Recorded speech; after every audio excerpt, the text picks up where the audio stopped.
Assalamualaikum warahmatullahi wabarakatuh. Waalaikumsalam. Bismillahirrahmanirrahim. Alhamdulillahirabbil alamin. Wassalatu wassalamu ala asrofil anbiya'i wal mursalin. Asyhadu an la ilaha illallah wa asyhadu anna Muhammadan abduhu wa rasuluh wa nabiyya ba'da. Allahumma sholli ala sayyidina Muhammad wa ala ali sayyidina Muhammad. Miftai babi rahmatillah adada ma fi ilmillah salatan wa salaman daimaini bidawamin mulkillah wala alihi wa sahbihi ajmain wala haula wala quwwata illa billahil aliyyil azim. Pertama-tama, yang paling utama, marilah kita bersama panjatkan puja serta puji syukur kita atas kehadiran Allah Subhanahu wa taala, yang dimana berkat rahmat dan nikmatnya kita semua masih diberikan panjang umur, fi taatillah, dalam keimanan, dalam ketakwaan, sehingga kita masih diberikan kesempatan bertemu pada bulan Ramadan kali ini. Tidak terlupakan pula selawat dan salam selalu tercurahkan kepada junjungan kita, beliau sang reformasi Islam dari zaman jahiliyah hingga zaman yang terang benderang. Tiada lain beliau ialah baginda Nabi Agung, Nabi besar, Nabi Muhammad SAW, yang dimana kita tunggu-tunggu syafaatnya di yaumil akhir nanti. Dan semoga kita semua mendapatkan syafaatnya dan tergolong umat beliau. Amin robbal alamin. Berdirinya saya di sini, saya akan menyampaikan sedikit ilmu yang mungkin sudah biasa didengar, namun semoga bermanfaat bagi sahabat muslim semua. Bismillahirrahmanirrahim. Hadirin sahabat muslim yang dirahmati Allah Subhanahu wa taala, telah sampailah kita di pertengahan bulan suci Ramadan, yang dimana pada bulan Ramadan ini merupakan bulan yang mulia, yaitu karena pada bulan ini Allah Subhanahu wa taala turunkan Al-Qur'anul Karim, serta terdapat mulia ya, bulan yang amat mulia, yaitu malam Lailatul Qadar. Malam nuzulul Quran atau malam turunnya Al-Qur'anul Karim sendiri terjadi pada tanggal 17 Ramadan, yang dimana turunnya Al-Qur'anul Karim tersebut merupakan tanda kebesaran Nabi Muhammad SAW yang masih kita rasakan hingga detik ini. Yang kedua ialah malam Lailatul Qadar, yaitu malam di mana lebih afdol, lebih utama daripada 1000 bulan. Pada malam ini pula sangatlah beruntung pada orang yang mendapatkan, orang yang menjumpai malam Lailatul Qadar. Bulan Ramadan pula merupakan bulan yang mulia dikarenakan pada bulan ini pertama kali disyariatkan, diperintahkan ibadah yang hanya ada pada bulan ini, yaitu ibadah puasa. Ibadah puasa sendiri pula merupakan ibadah yang disyariatkan, diperintahkan pertama kali pada bulan Sya'ban tahun kedua Hijriah, yaitu pada firman Allah Subhanahu wa taala yang berbunyi, Bismillahirrahmanirrahim. Ya ayyuhallazina amanu kutiba alaikumusiyam kama kutiba alal ladzina min qablikum la'allakum tattaqun. Yang artinya, ya ayyuhalladzina amanu, wahai orang-orang beriman, kutiba alaikumusiyam, diwajibkan atas kalian semua untuk berpuasa, kama kutiba alal ladzina min qablikum, sebagaimana orang-orang sebelum kalian, la'allakum tattaqun, supaya kalian bertakwa. Quran surat Al-Baqarah ayat 183. Tertera jelas perkara dalam firman Allah Subhanahu wa taala di atas bahwasanya kita sebagai umat Islam, kita sebagai umat muslim yang bertakwa lagi beriman, diwajibkan atas kita semua untuk menunaikan ibadah puasa. Yang dimana ibadah puasa ini pula termasuk bagian dari rukun Islam, lebih tepatnya rukun Islam yang ketiga. Namun tidak terasa pula, kini kita telah tiba di pertengahan bulan suci Ramadan. Awal bulan Ramadan telah berlalu. Namun, apakah sahabat muslim pernah berpikir Apakah ibadah puasa yang kita jalani hingga detik ini pahala diterima penuh di sisi Allah Subhanahu wa taala, atau malah ibadah puasa kita jalani hingga detik ini sia-sia saja. Kita tidak mendapatkan pahala 1% pun dari ibadah puasa kita, namun kita hanya mendapatkan haus dan dahaganya saja. Karena itulah, bila sahabat muslim ingin pahala puasa diterima, mendapat ganjaran penuh di sisi Allah Subhanahu wa taala, maka seharusnya sahabat muslim semua menjauhi, menghindari perkara-perkara yang dapat mengurangi pahala puasa itu sendiri. Apa yang dimaksud perkara atau perbuatan yang mengurangi pahala puasa? Yaitu perbuatan yang bila mana kita melakukannya, pahala puasa kita tetap sah, akan tetapi kita mendapatkan dosa, yang dimana karena dosa tersebut pahala puasa kita terpotong, terkurangi. Bahkan parahnya lagi, kita tidak mendapatkan apapun dari puasa kita. Nauzubillah min zalik. Seperti pada sabda Nabi Muhammad SAW, yang artinya Nabi Muhammad SAW bersabda, banyak sekali orang yang berpuasa namun dia tidak mendapatkan apapun dari puasanya selain rasa lapar dan haus saja. Hadis riwayat Ahmad.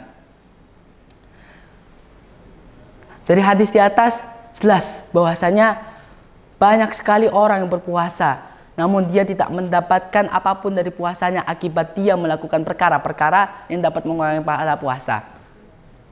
Sebelumnya, perkara atau perbuatan yang mendapat mengurangi puasa, apa yang dimaksud dengan itu? Yaitu perkara atau perbuatan yang dimana bila kita menjalankannya maka kita mendapatkan dosa, kita mendapatkan pahala kita terpotong. Karena itulah di sini saya akan menjelaskan 5 perkara yang dapat mengurangi pahala puasa kita.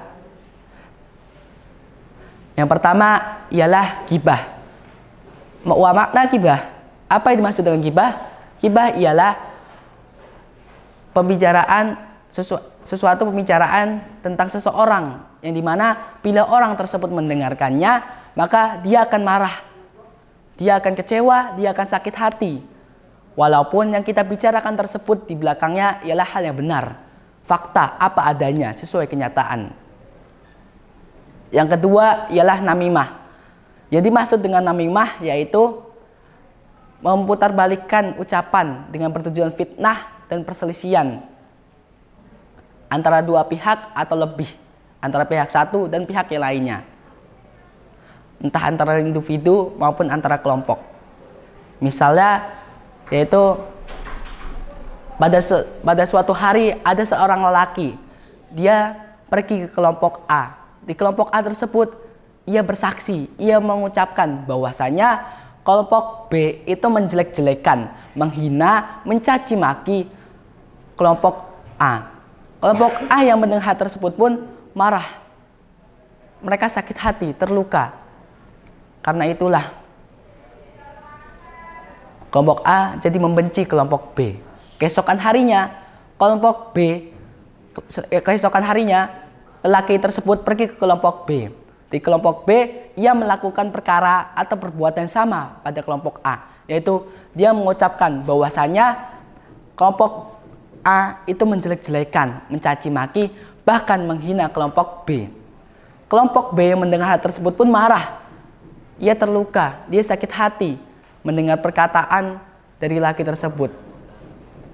Sehingga dia juga membenci kelompok B. Karena peristiwa tersebut, karena perkara tersebut, kelompok A dan kelompok B pun saling berselisih. Mereka saling mencaci maki, saling menjelek-jelekan, saling menghina, bahkan parahnya lagi mereka bisa saling bunuh-membunuh. Nauzubillah min zalik.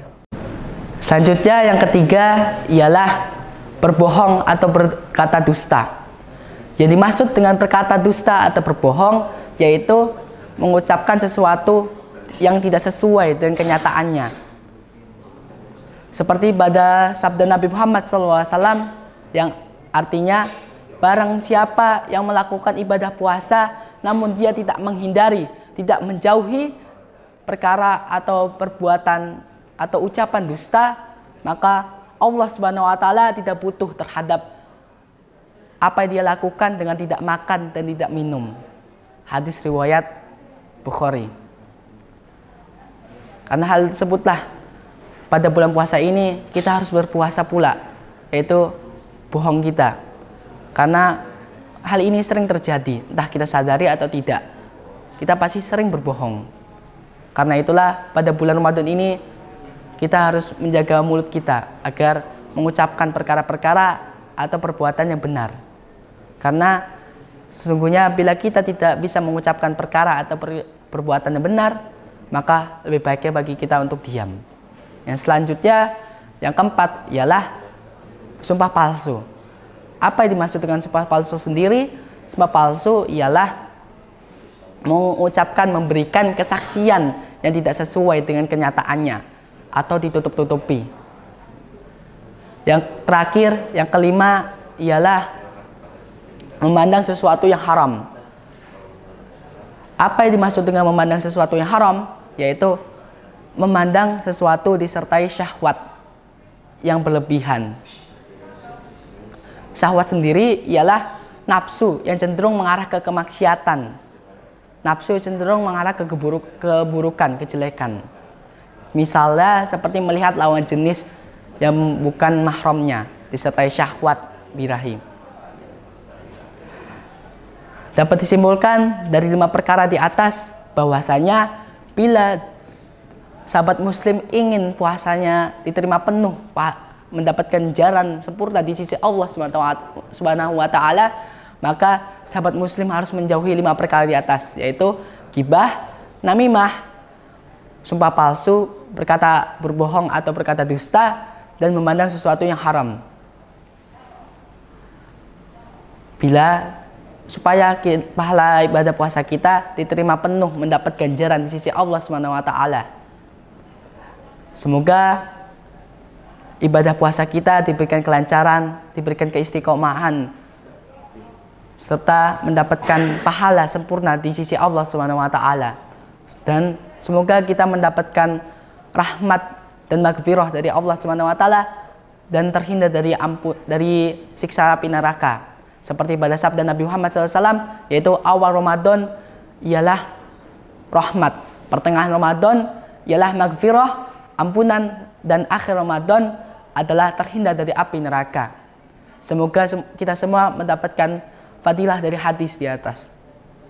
Sekian yang dapat saya sampaikan, kurang lebihnya saya mohon maaf atas kesalahan yang saya lakukan, entah perbuatan ataupun ucapan. Karena sesungguhnya manusia itu tempatnya salah dan dosa, dan kebenaran itu hanya milik Allah Subhanahu wa taala. Hidup sendirian tanpa kekasih. Cukup sekian dan terima kasih. Wabillahi taufik wal hidayah. Wassalamualaikum warahmatullahi wabarakatuh. Alhamdulillah, udah azan tuh. Bismillahirrahmanirrahim. Allahumma lakasumtu wa bika amantu wa ala rizkika aftartu birahmatika ya arhamar rahimin. Seger. Loh, kok sudah buka puasa? Kan belum waktunya. Di HP ku kan udah ada bunyi adzan, jadi aman dong. Ngawur, adzan di HP kan bukan jadi patokan. Makanya belajar fikih puasa di buku panduan lengkap fikih puasa karya Gus Ahmad Rifai. Di sini diterangkan bahwa adzan di masjid, TV, dan radio ini sebenarnya bukan jadi patokan. Buku ini hadir dengan sistematis, lengkap, dan dilengkapi sumber rujukan dari kitab-kitab fikih ala madhab Imam Syafi'i. Mulai dari syarat wajib puasa sampai tanya jawab seputar puasa ada di buku ini. Buku ini tersedia di distro Darul Hidayah. Buruan di. Oke, OTW order.